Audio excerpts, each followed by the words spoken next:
친구들 안녕하세요. 꽁지머리 김남수입니다. 오늘은 선생님과 함께 아인슈타인과 철학하기, 아인슈타인과 철학하고 놀기, 이거를 이제 같이 해보도록 할게요. 자, 여러분 일단 의문이 들죠? 어떤 생각이 들어요? 아니 아인슈타인은 과학자인데 왜 어떻게 철학을 해? 과학자랑? 아인슈타인이 그 철학자인가? 응? 그쵸? 이런 의문이 들죠? 아인슈타인이 무슨 철학자야? 아인슈타인 과학자야. 당연합니다. 아인슈타인 과학자죠. 근데 여러분들 이제 오늘날에는 뭐 이렇게 인문학, 인문과학, 뭐 사회, 인문학, 사회, 뭐 인문계, 자연계 뭐 이런 식으로 해갖고 그 각자 과학자의 영역과 무슨 철학자 영역과 뭐 이렇게 다 이렇게 나눠져 있지 않습니까? 근데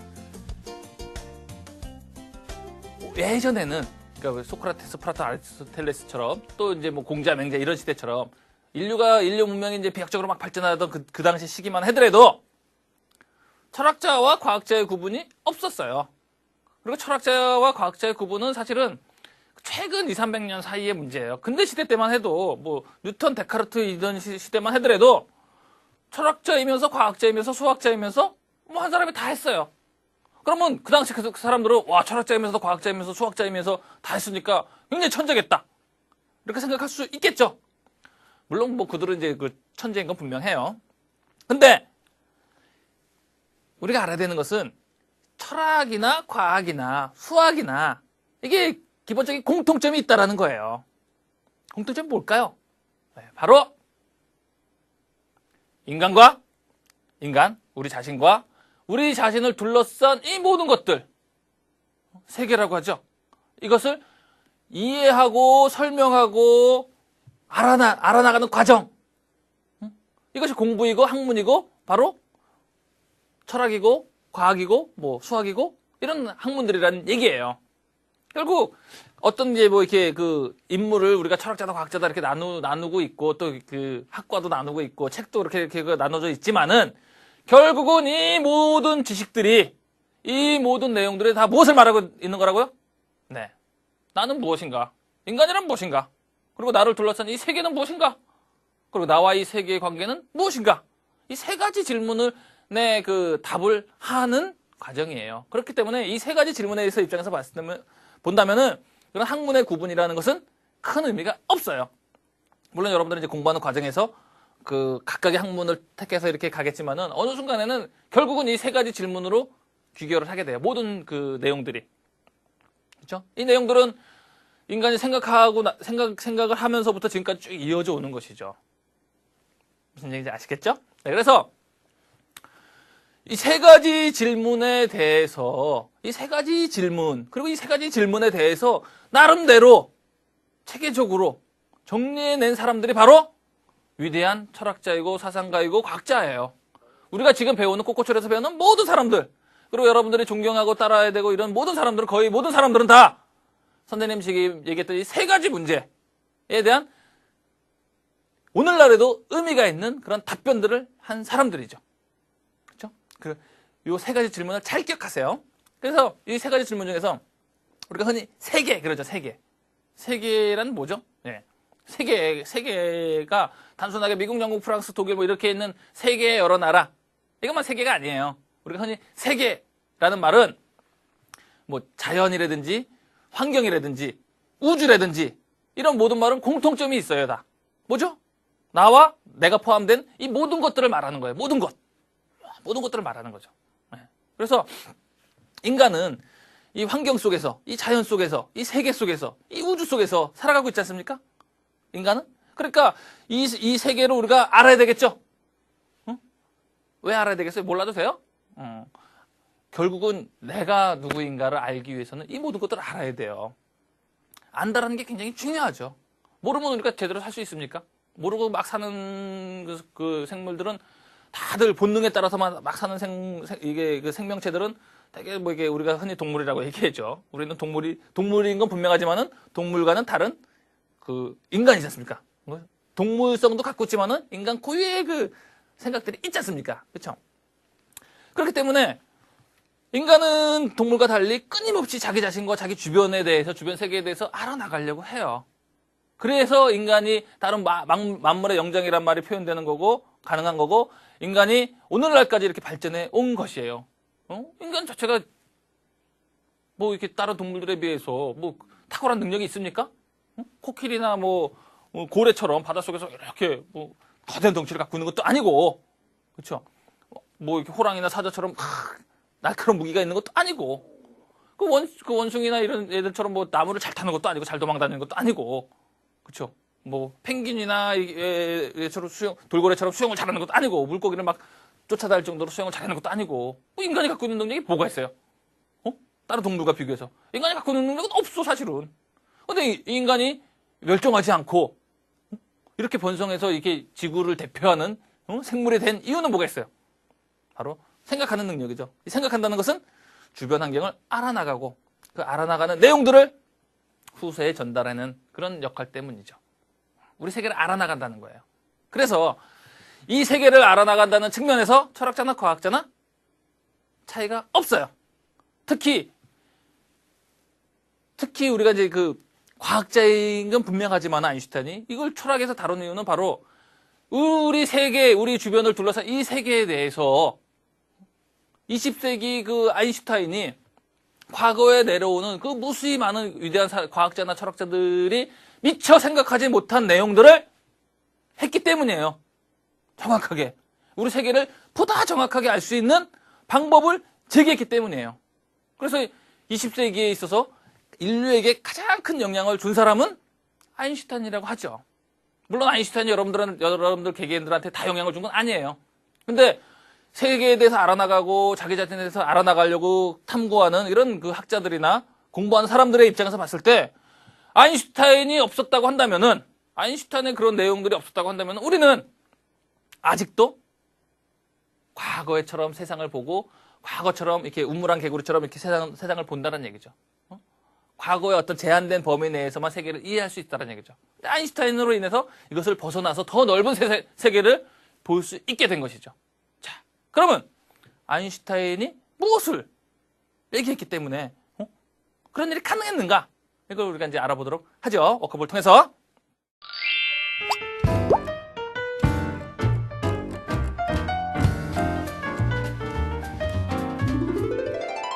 아인슈타인이 그 우리 인류에게 세상을 바라보는 더 넓은 그 방법을 우리에게 최초는 아니죠. 뭐 과거에 이제 뭐 그 소크라테스도 그렇고 플라톤도 그렇고 아리스토텔레스도 그렇고 공자도 그렇고 맹자도 그렇고 우리가 아는 모든 게 위대한 사람들은 다 인류에게 세상을 바라보는 더 넓은 시야들을 줬어요.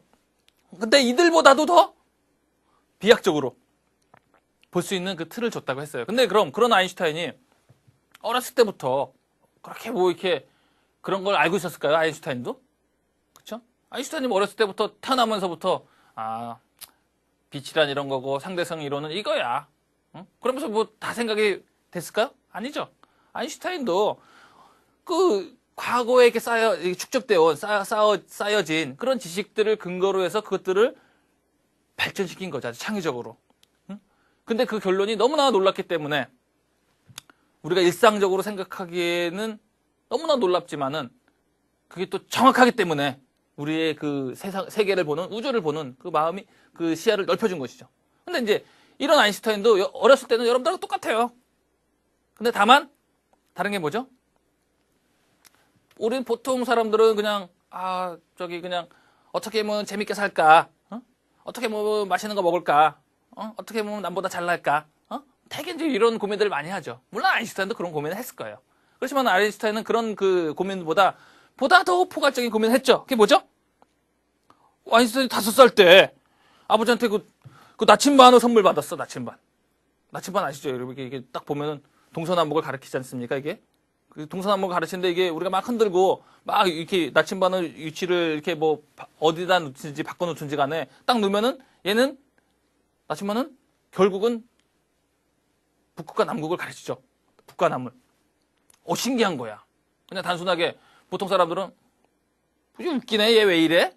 그러고 말겠지만은 아인슈타인은 이제 좀 남다른 게 뭐였죠? 신기한 거야. 도대체 누가 막 자기가 임의적으로 막 나침반 흔들고 막 했는데도 누가 있어서 이것을 북과 남을 가르치도록 이렇게 해놨을까? 도대체 어떤 힘이? 신인가? 하느님이 내 뒤에 딱 숨어 있다가 내가 막 장난치면은 그거를 이렇게 옮겨놨을까? 그게 뭐 신일 수도 있죠, 사실은. 그러니까 도대체 뭐가 이렇게 만들었을까? 이렇게 세상에 대해서 자기 눈앞에 있는 이런 신비로운 현상에 대해서 관심을 가진 거야. 우리 주변의 사물에 대해서. 그냥 넘어가는 게 아니라 관심을 가진 거야. 그러면서 야, 도대체 뭘까? 알아봐야 되겠다. 라는 마음을 5살 때부터 이미 가진 거죠. 그래서 그 생각을 남들은 좀 하다가 사실은 그런 생각들은 모든 사람들이 조금씩 합니다. 모든 사람들이 나는 무엇일까? 이 우주는 어떻게 만들어야 돼? 생각을 하다가도 금방 잊어버리죠. 친구들하고 놀고. 근데 이제 아인슈타인은 그 생각을 꼴똘히 계속 한 거예요. 평생. 그래서 과거에 그 사람들이 연구해 놓은 결과물도 보고 모든 사람들이 했던 내용들도 보고 과거에 인류가 축적해낸 지식을 보면서 근데 그 인류가 축적해 놓은 지식이 이게 좀 부족하거든. 이렇게 말이 안 되는 부분들이 있어요. 이게 말이 안 되는 부분이. 그걸 좀 바꾸고 싶었던 거야.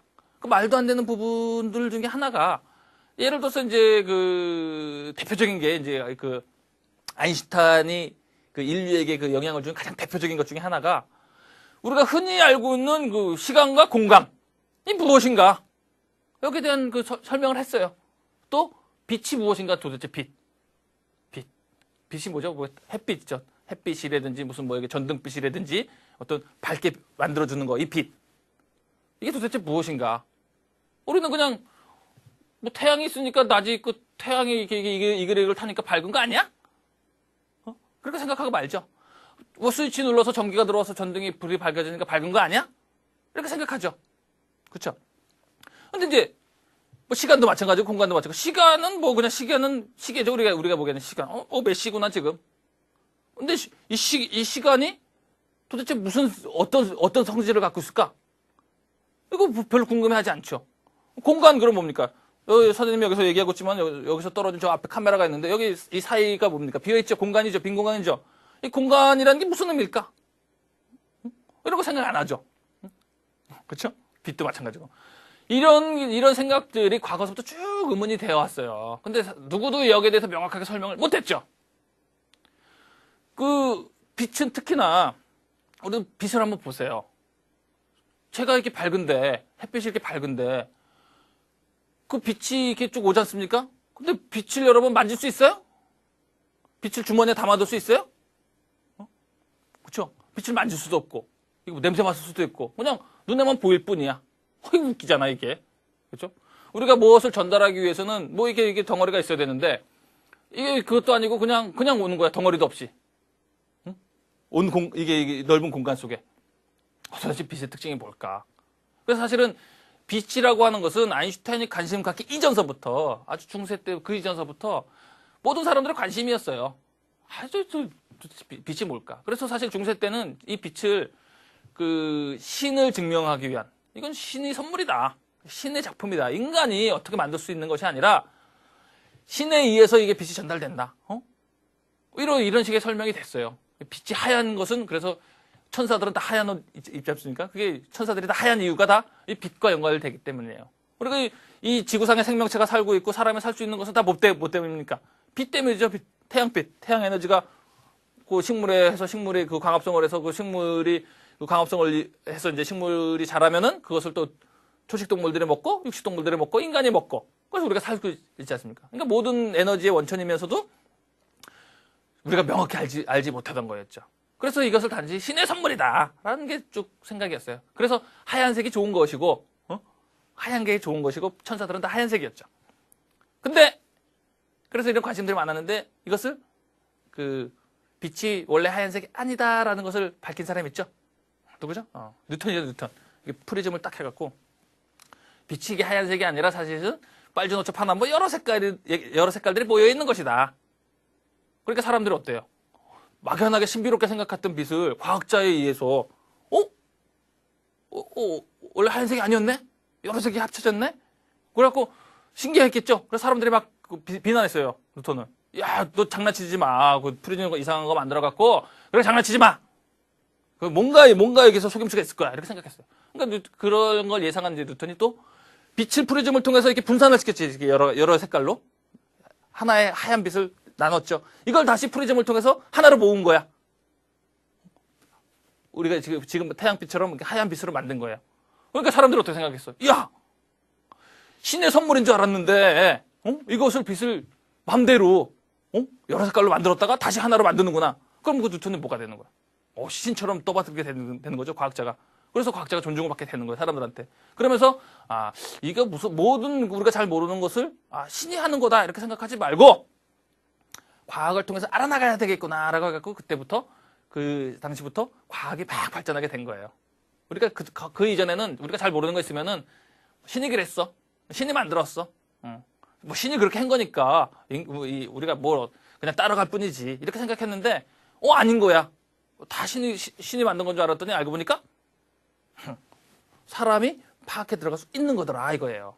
그래서 그때부터 철학이나 신학 과 달리 과학이 비약적으로 발달하게 된 거죠. 왜냐면 과거에는 철학이나 신학처럼 생각만 갖고 세상을 설명했는데 그러다 보니까 잘 설명이 안 되는 부분이 있잖아.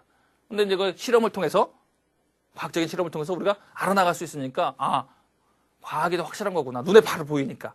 그래서 과학이 발달하게 된 거죠. 그 과학이 발달하게 된 그 원인 중에 하나가 바로 우리 주변에는 이런 신비로운 현상들에 대해서 막연하게 그냥 이게 신의 영역이야 이렇게 보는 게 아니라 인간이 알아나갈 수 있다라는 것을 알게 된 그게 계기가 되는 거죠. 그 중에 하나가 바로 빛이에요. 이 빛은 굉장히 중요합니다. 그래서 뉴턴에서 그 과거서부터 중요했지만은 인류 탄생서부터 중요했지만은 이 빛에 대해서 정확한 특징에 대해서 이 빛의 특징에 대해서 가장 잘 그리고 이 빛이 이동하는 이 시간과 공간에 대해서 가장 잘 우리가 일상적으로 알고 있는 또 잘 모르고 넘어갔던 이런 문제들에서 가장 잘 설명했기 때문에 아인슈타인이 그래서 위대한 거예요. 남들은 몰랐는데 나 아인슈타인이 이렇게 설명하니까 맞아. 설명이 돼. 말이 돼. 그렇죠? 그동안 아인슈타인 이전에는 아무도 몰랐는데 아인슈타인이 딱 설명하니까 말이 돼. 또 그 아인슈타인의 그 법칙대로 예측을 해보니까 또 말이 돼. 그래서 아인슈타인이 위대한 사람이 된 거죠. 그럼 그 아인슈타인의 위대성이 무엇인가? 그것은 이게 빛과도 연결이 된다라고 선생님이 얘기했죠. 그 내용이 무엇인가를 또 이렇게 문제를 풀면서 한번 알아보도록 할게요.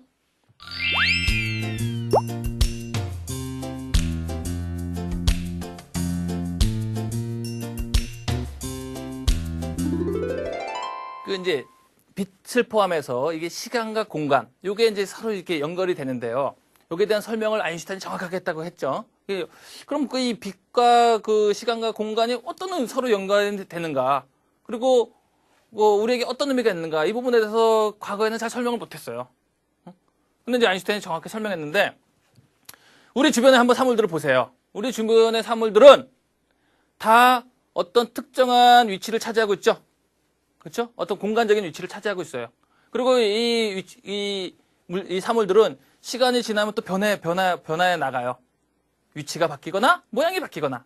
그렇죠? 그래서 우리는 이 시간과 공간에 대해서는 이거는 변하지 않는 확실한 기준이다라고 이제 요청할 뿐이지 그것이 무엇이다라고 설명은 못했어요. 시간과 공간. 그러니까 뉴턴 같은 경우도 이게 만율력 법칙이나 사물들의 운동 법칙을 얘기할 때 그 운동 법칙이 성립하려면 뭐가 있어야 돼요? 시간이 있어야 되고 공간이 있어야 되죠.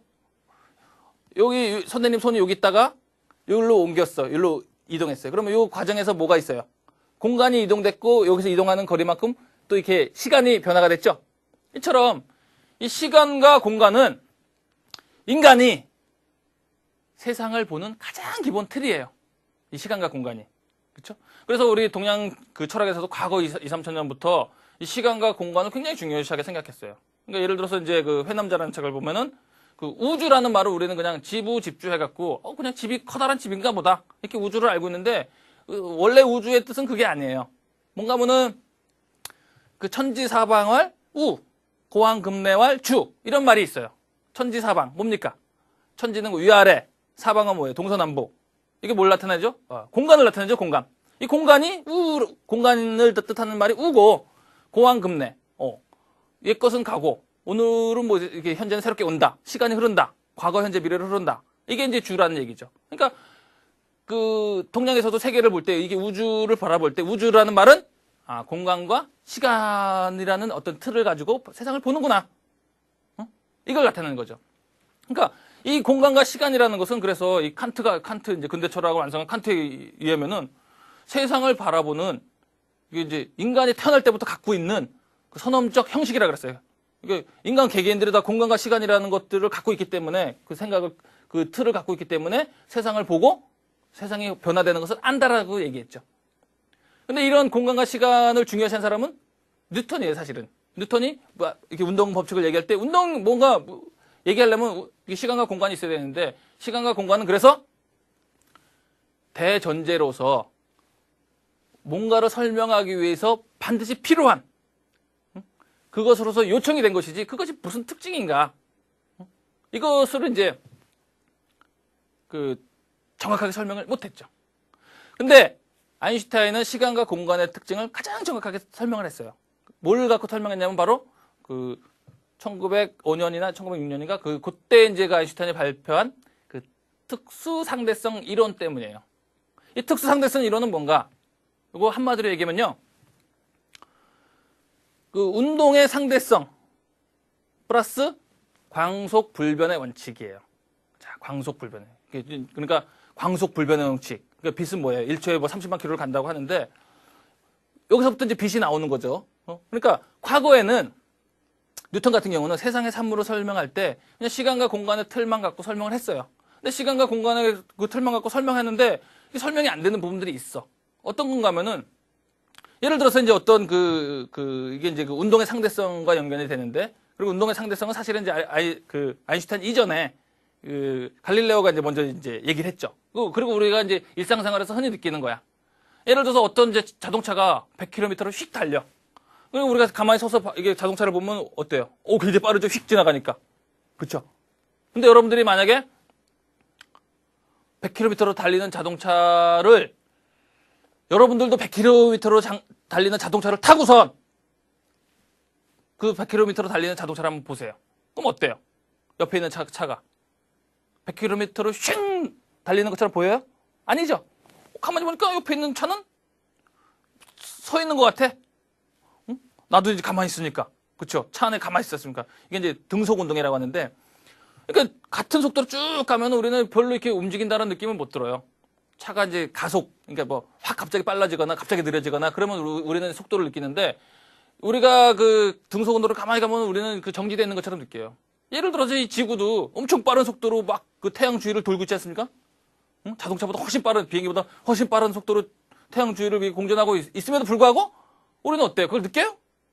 안 느끼죠? 그냥 정지되는 거라고 느끼죠?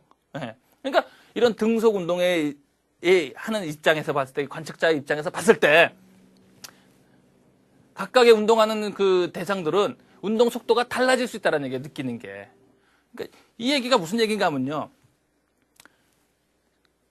전 우주에 걸쳐서 절대적으로 동일한 시간과 공간이 없다라는 얘기야. 그럼 뭐에 따른 시간과 공간이 있어요? 예.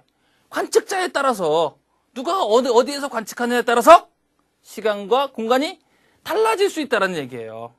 그쵸? 그러니까 이 세상을 보고 우주를 바라보는 데 있어서 그동안에는, 아인슈타인 이전에는 전 우주에 적용되는 동일하게 흐르는 시간이 있었고 동일하게 흐르는 공간이 있었단 말이야. 딱 우리가 일상적으로 느끼듯이 우리가 일상적으로 느낄 때 뭡니까? 여러분들이 갖고 있던 30cm 자가 30cm 자가 미국 가서나 달나라 가서나 저 먼 안드로메다 가서나 다 똑같이 30cm 자야. 또 여러분들이 차고 있는 시계가 1초가 지구에서의 1초나 달에서의 1초나 저 태양에서의 1초나 저 안드로메다 가서의 1초나 다 똑같은 1초여야 돼. 하지만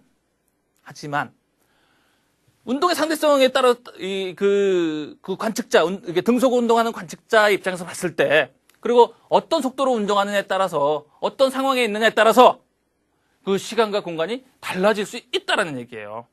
응? 시간과 공간이 그러니까 나와 무관하게 있는 것이 아니라 나의 그 운동 속도, 그 물질의 여러분들도 물질이죠.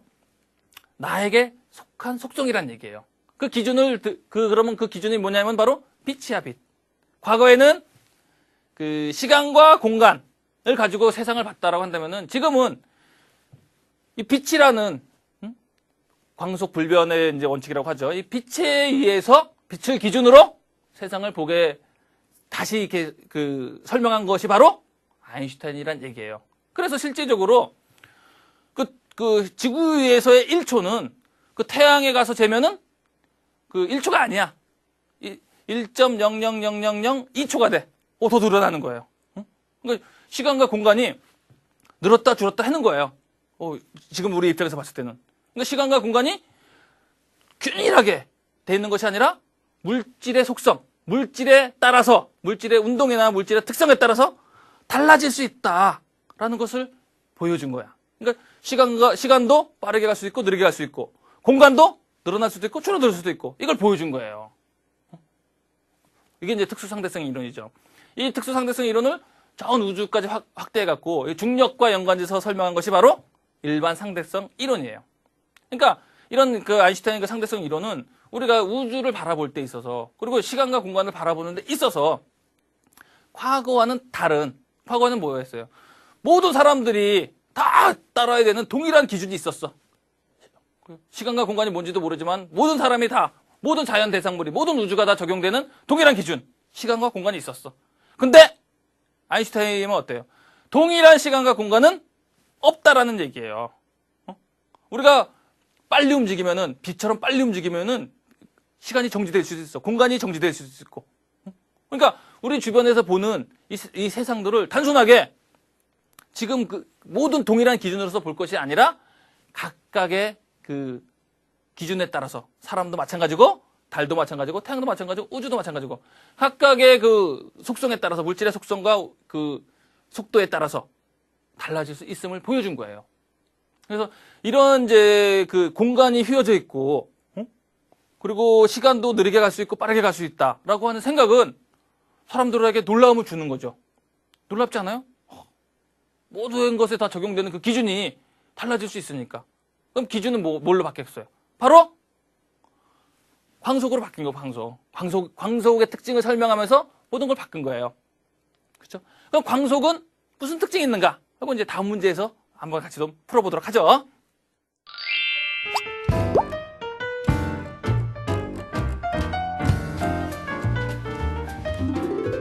인류에게 아주 신비롭고 놀라운 이 빛이 도대체 무엇일까라는 것에 대해서는 사실은 그 과거에는 그 아인슈타인 이전에는 빛은 그냥 파동이다, 물결 같은. 그러니까 빛이 그 물결처럼 이렇게 우리가 그 전달돼 온다라고 생각했어요. 물결이 뭐죠, 여러분? 그 연못에 이렇게 그 돌을 딱 떨구면은 그 물결이 이렇게 그 원을 이루면서 이렇게 퍼져나가죠. 그것처럼 마찬가지로 빛도 그렇게 이렇게 전파나 그 수면파처럼 이렇게 우리가 다가온다. 파동이다. 파도의 움직임, 파동. 이 움직임이다. 이렇게 생각했어요. 근데 이제 과연 그런 것인가? 그 아인슈타인이 얘기한 것은 빛은 사실은 입자, 그 전자 같은 입자의 특징도 갖고 있다.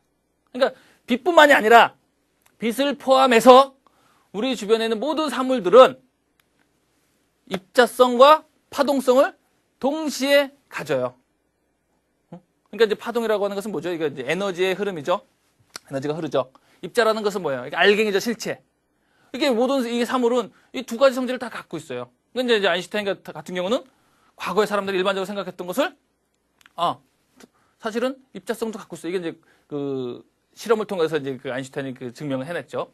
그러니까 빛이 갖고 있던 이중성들, 그러니까 빛뿐만이 아니라 우리 주변에 있는 모든 사물들은 다 이런 이중성을 갖고 있어요. 파동성과 입자성. 이것은 이제 세부적으로 연구한 게 바로 양자물리학이죠. 양자물리학. 그래서 20세기 그 현대과학을 이루는 큰 두 기둥을 상대성 이론과 양자물리학. 이 두 가지 얘기예요. 상대성 이론은 아인슈타인의 이제 뭐 특수상대성 이론, 일반 상대성 이론을 이제 아울러서 말하는 거죠. 근데 이제 아인슈타인의 그 상대성 이론은 우주 자체에 대해서 시간과 공간을 그 대체하는 새로운 설명 방식을 제기했다고 한다면은 그 양자물리학은 아주 작은 세계, 원자 이하의 세계가 어떤 모습인가 이걸 설명한 거예요. 이 두 가지가 이제 현대과학의 대표적인 특징이죠. 자, 그래서 빛이라는 게 도대체 그 어떤 특징이 있는가를 설명하기 위해서 이제 그 제안한 공식이 바로 그 아인슈타인의 유명한 이거로 MC 자승. 그러니까 뭡니까?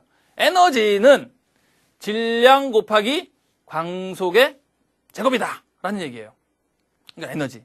그러니까 여기서 이제 에너지를 빼고, 이제 에너지가 뭐죠? 모든 것들이 움직이는 것이나 모든 것들의 그 사물을 이루는 것들을 다 에너지라 그래요. 어떤 물체를 운동하게 하는 것, 그 힘을 주는 것도 에너지고, 또 어떤 물체를 구성하고 있는 것, 그것도 에너지예요. 에너지로 다 이루어져 있어요. 그러니까 에너지가 결국은 뭐란 얘기예요? 물질이 그것도 에너지고, 에너지가 곧 물질이라는 얘기예요. 뭐랑 연관돼서? 광속이랑 연관돼서.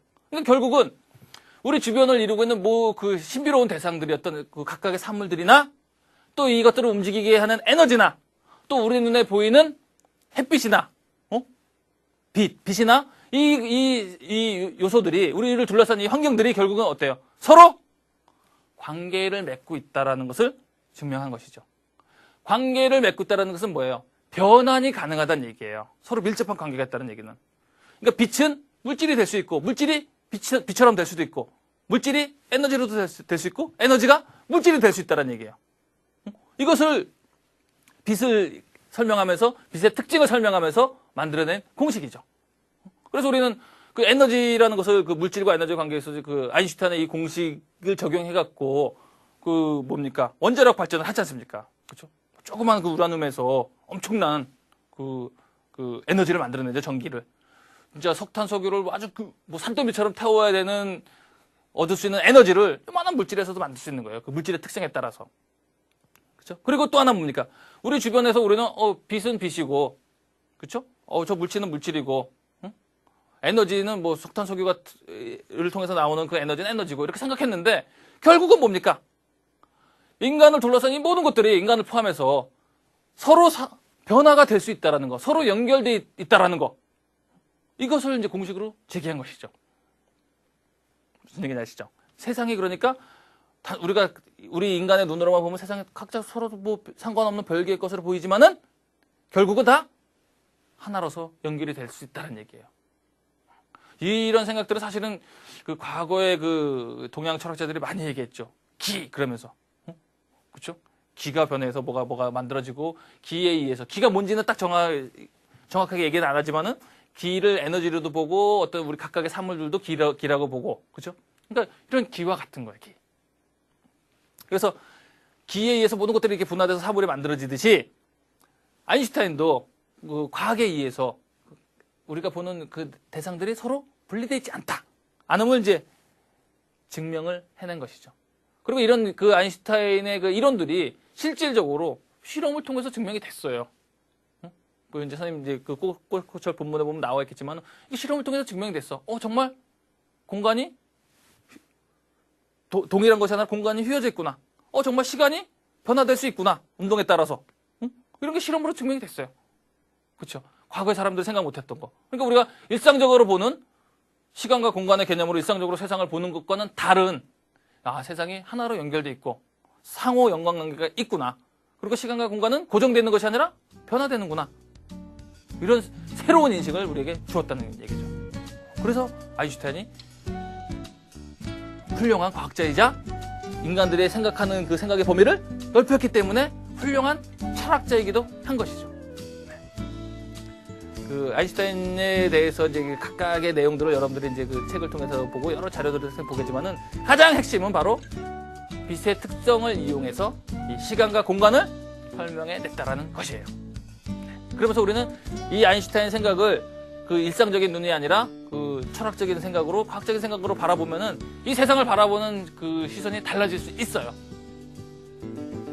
우리의 생각이 더 커질 수 있다는 얘기죠. 그래서 우리가 이런 공부를 하는 이유이기도 한 것입니다. 여러분들도 해서 공부해서 여러분들의 생각을 훨씬 더 크게 넓은 세계를 볼 수 있게 이렇게 키워나가도록 하십시오. 네, 수고했습니다.